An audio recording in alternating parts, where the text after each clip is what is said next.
Hello dear students, welcome to this new video. In the previous video we have studied that in this chapter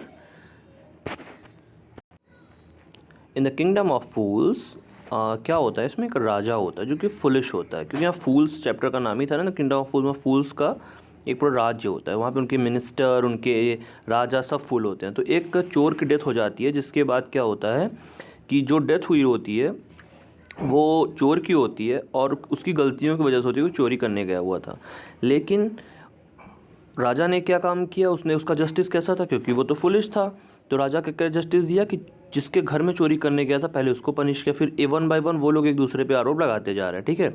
और again क्या हो रहा है यहाँ पे, in the previous video we have studied that the merchant was called. जो merchant जिसके घर में चोरी हुई थी उसको दोबारा बुलाया गया था और उससे कहा गया था कि तुम्हारे पिताजी ने अगर ऐसा किया था, मतलब ज्वेलरी बनवाने के लिए दिया था, उसकी वजह से इस जो घर बनाने वाला था उसका ध्यान भटका था, तो तुम ही जो है इसके जिम्मेदार हो इसकी डेथ के, अब तुम्हें पनिशमेंट मिलेगी।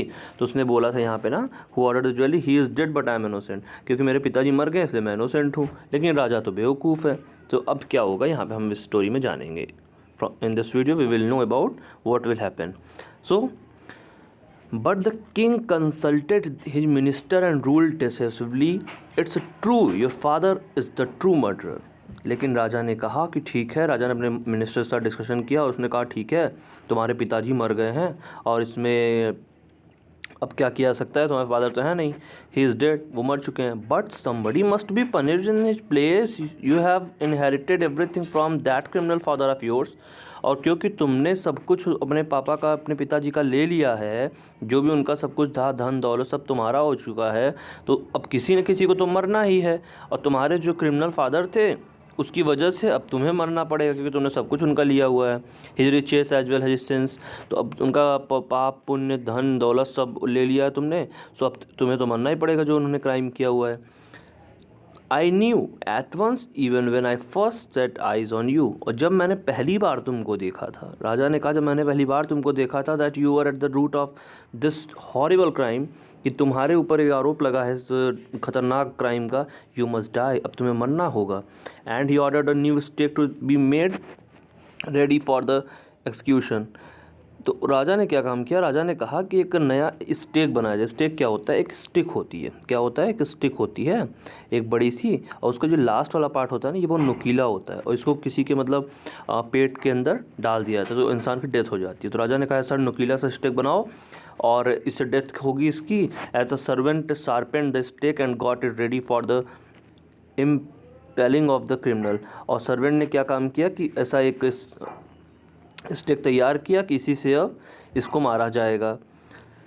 It occur to the minister that the rich merchant was somehow too thin to be properly executed on the stake. लेकिन अब क्या होता है, मिनिस्टर जाके राजा को बताते हैं कि ऐसा है राजा साहब, ये जो आदमी है ना, बूढ़ा वाला आदमी, ये मर्चेंट जो है ये बहुत पतला है और स्टेक्स इसकी मौत तो हो नहीं पाएगी। He appeal to the king's common sense. अब क्या किया उन्होंने, ये किंग के कॉमन सेंस पे डिपेंड करने लगा को क्या करते हैं। The king to worried about it, और राजा भी बहुत इसके बारे में परेशान होने लगा। व्हाट शैल वी डू, अगर ये इतना पतला है तो हम इसे मारेंगे कैसे।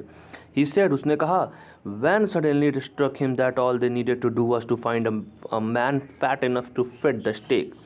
अब राजा ने क्या काम कहा कि इसको तो डेथ देनी है, इसको तो हमें मारना है, लेकिन हमारे पास स्टेक एक मोटे आदमी के लिए है। तो एक काम करो, एक मोटा आदमी पकड़ के ले आओ जिसको स्टेक से मारा जा सके, जिसको ये जो स्टेक है ना, नुकीला सा डंडा है, इसको उसके पेट में डाला जा सके। तो ऐसा आदमी ढूंढ के लाओ, कोई फैट सा। अब ये देखो, ये है राजा का जस्टिस।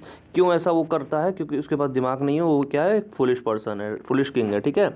सो राजा ने ये डिसीजन दे डाला कि ऐसा है, तुम एक मोटे आदमी को ले आओ।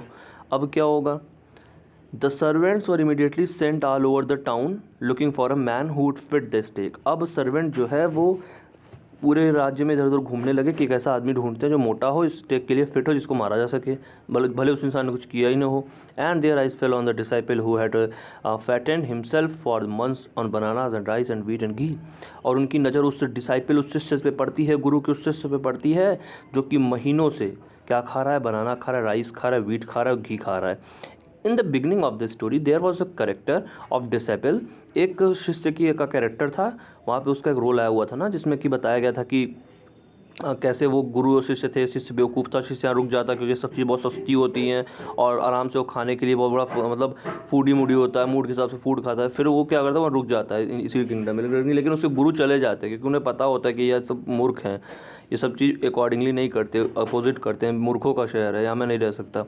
तो शिष्य रुका रहता है। उसी शिष्य पे अब नज़र पड़ जाती है राजा के, ये जो सिपाही गए हैं ढूंढने के लिए। What have I done wrong, I am innocent. वो कहता है कि मैंने क्या गलत किया, मैं तो आराम से रह के खा पी रहा हूँ, मैं तो इनोसेंट हूँ, आई एम अ सन्यासी, मैं सन्यासी हूँ। ये क्राइड, वो चिल्लाया। That may be true but it's the royal decree. Decree means order होता है। ये हो सकता है, ये तुम सच बोल रहे हो सब कुछ, लेकिन ये राजा का आदेश हो चुका है कि अब तुम्हें यहाँ से ले जाना है हमको। That we should find a man fat enough to fit the stake. अब हमें एक ऐसा आदमी चाहिए जो कि स्टेक पे फिट आए और तुम उसके लिए फिट दिख रहे हो। They said and carried him to the place of execution. अब जहाँ पे उसको मारा जाना था वहाँ पे ले जाकर के वो उसको रख देते हैं मोटे आदमी को। He remembered his wise guru's words. अब वो शिष्य अपने बुद्धिमान गुरु के वर्ड्स को याद करता है। This is a city of fools. ये शहर तो मूर्खों का शहर है। You don't know what they will do next. यही चीज़ उन्होंने कहा था ना कि तुम्हें नहीं पता कि अब तुम्हारे साथ क्या करेंगे ये लोग, ये मूर्खों का शहर है, यहाँ से चलो। While he was waiting for his death. और जब वो अपनी डेथ के बारे में वेट कर रहा था, ही prayed to his Guru in his heart. उसने अपने हार्ट में गुरु से अपने प्रार्थना किया, रिक्वेस्ट किया, asking him to hear his cry wherever he was. और उसने सोचा कि हे गुरु आप जहाँ हो, मुझे मेरी आवाज़ सुनो, मेरा रोना सुनो, मेरी विनती सुनो, और कि मेरी क्या दिक्कतें हैं उसको आप सुन लो यहीं से। The Guru saw everything in a vision. अब गुरु क्या करता है, गुरु के पास एक मैजिकल पावर होती है कि वो कहीं भी रह करके ना कुछ भी सुन सकते थे। तो गुरु क्या करते हैं, इसकी सारी आवाज़ गुरु सुन लेते हैं कि ये क्या कह रहा है। ही हैड मैजिक पावर्स, उनके पास मैजिकल पावर होती है। ही कुड सी फॉर, वो दूर से रह कर भी सुन सकते थे। He could see the future as he could see the present and the past. वो फ्यूचर को इस तरीके से देख सकते थे जैसे वो प्रेजेंट और पास्ट को देखा करते थे। अपने प्रेजेंट में क्या हुआ है, पास्ट में सबको पता है ना, उन्हें फ्यूचर भी पता था। He arrived at once to save his disciple. अब वो क्या हुआ कि वहाँ पे प्रकट हो जाते हैं, वहाँ पे आ जाते हैं अपने शिष्य को बचाने के लिए। क्यों आ जाते हैं, क्योंकि उन शिष्य को अपने बचाना है। उनकी सिक्स सेंस अच्छी ही थी, वो चीज़ों को जान जाते हैं पहले से ही। Who had got himself into such a scrape through love of food.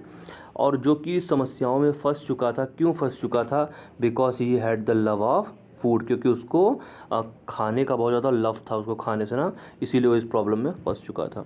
As soon as he arrived he called the disciple and told him something in whisper. और जैसे ही वहाँ पे वो प्रकट हुए, वहाँ पे आए, उन्होंने कान में फुसफुसाते हुए, मतलब जैसे विस्परिंग होती है ना, कान में थोड़ा थोड़ा बोलना, उसको विस्परिंग कहते हैं। उन्होंने अपने शिष्य को डांटा, मैंने तुम्हें कहा था ना यहाँ से चलने के लिए। Then he went to the king and addressed him. और वहाँ से निकलने के बाद वो राजा के पास गए और उन्होंने कहा, ओ वाइजेस्ट ऑफ किंग्स, हे सबसे बुद्धिमान राजा, हु इज़ ग्रेटर, आप बताओ कौन सब बड़ा होता है, द गुरु और द डिसाइपल। गुरु बड़ा होता है, शिष्य बड़ा होता है। Of course the guru, no doubt about it, why do you ask. राजा कहते हैं कि निस्संदेह, एकदम कोई डाउट नहीं है, गुरु बड़ा होता है और इसमें कोई डाउट नहीं है, लेकिन तुम मुझसे ये सब क्यों पूछ रहे हो। Then put me to the stake first, put my disciple to death after me.